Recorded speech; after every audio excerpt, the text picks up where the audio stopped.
तो दोस्तों कल वाली एक वीडियो आई थी अपने पास जिसमें कि जो पीपीपी आईडी है वो सरदर्दी बनी हुई है, क्योंकि जब हम जो चेंजेस चाहते हैं ना तो वो चेंजेस ढंग से हो रहे हैं।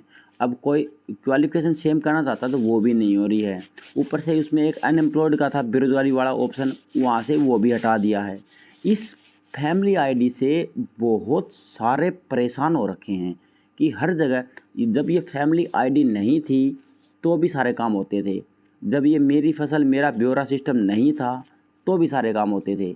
ये दोनों चीज़ें हुड्डा के हिसाब से इन्होंने बोली कि अगर हमारी सरकार आती तो ये दोनों चीज़ें जो फालतू की हैं ये हमें आते ही बंद करेंगे। ये फैमिली आईडी और एक ये मेरा फसल मेरा ब्यौरा, ठीक है। बाकी इनका कुछ और अलग मुद्दे हैं कि 6,000 पेंशन दे देंगे, 500 रुपये हर परिवार को गैस सिलेंडर वाले उसमें 500 रुपये का गैस सिलेंडर कर देंगे और 300 यूनिट बिजली फ्री कर देंगे, 100 गज प्लाट दे देंगे, 2 लाख पक्की नौकरियाँ दे देंगे।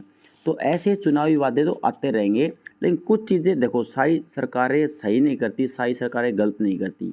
और जो काम कोई भी सरकार करती है उसके सारे काम किसी को पसंद नहीं आते, सारे काम कभी किसी को आते ही नहीं, बात तो यही है, ठीक है। तो यहाँ पे कुछ चीज़ें जो है ना वो सही भी है। अब जैसे कि ये पीपीपी आईडी वाला सिस्टम है, अब ये पीपीपी आईडी वाला सक्षम साथियों से पूछा जाए तो उनको पता चलेगा असली इसका दर्द क्या है, क्योंकि जो भी चेंज चाहते हैं वो नहीं होते।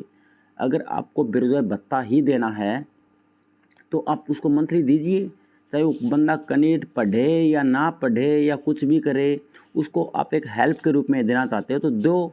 +2 के बाद दो, ग्रेजुएशन के बाद दो। बस ये है कि भाई हर 3 साल में उसको एक बार रिन्यू करवाना चाहिए, क्योंकि उससे ये पता लग जाता है कि भाई कैंडिडेट जिंदा है या मर गया, बस।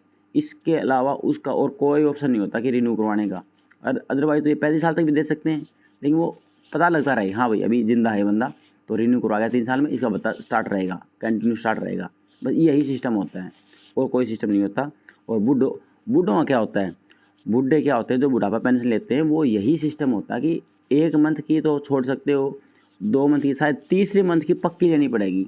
अगर तीसरे मंथ की बुढ़ापा पेंशन नहीं ली तो वो उनका रिन्यू सिस्टम वही होता है, उनका 3 मंथ में होता है, क्योंकि बूढ़े हो चुके ना, क्या पता 2 मंथ में उड़ जाए। इसलिए बोला जाता है कि 1-2 मंथ की पेंशन के बाद आपको लेना ही लेना पड़ेगा। अगर तीसरे मंथ की पेंशन नहीं ली ना तो आपने, तो फिर आपकी पेंशन बंद हो जाएगी। ऐसे ही सक्षम योजना में होता है कि आपने 3 साल के बाद रिन्यू नहीं करवाया तो बंद हो जाएगी। हर एक चीज़ की एक्सपायरी डेट होती है। लाइसेंस मान लो, कुछ भी मान लो, हर एक चीज़ की एक्सपायरी डेट होती है। चाहे आप इंश्योरेंस मान लो कि आप तक यहाँ तक है, उसके बाद आपका वैलिडिटी रहेगा। तो ऐसे कुछ चीज़ें हैं तो जो कि ये जो पीपीपी आई है ना, ये वास्तव में सरदर्द बनती जा रही है लोगों के लिए। तो इस पे कुछ मॉडिफिकेशन करने का टाइम आ चुका है। अभी और भी इसमें कुछ चीज़ें कर रहे हैं कि जब तक ये जो मैंने कल अखबार में न्यूज़ पढ़ के बताई थी, आप लोगों को पता ही है, ये रही अखबार वाली, तहसीलदार व बीडीपीओ की रिपोर्ट के बाद होगी फैमिली आईडी इनकम। अब फैमिली आईडी इनकम पहले मुखिया के पास मैसेज आएगा, इसके भाई बहुत लॉन्ग प्रोसीजर कर दिया। आप रिक्वेस्ट डालो, आपको कुछ भी नाम कटवाना है, हटवाना है, लगवाना है। और सबसे ज़्यादा बड़ी दिक्कत इसमें आती है लड़कियों के लिए, क्योंकि लड़कियां पहले शादी से पहले होती हैं अपने जो माता पिता के साथ ऐड होती हैं, शादी के बाद हो जाती हैं वो अपने हस्बैंड वाली फैमिली आईडी में ऐड।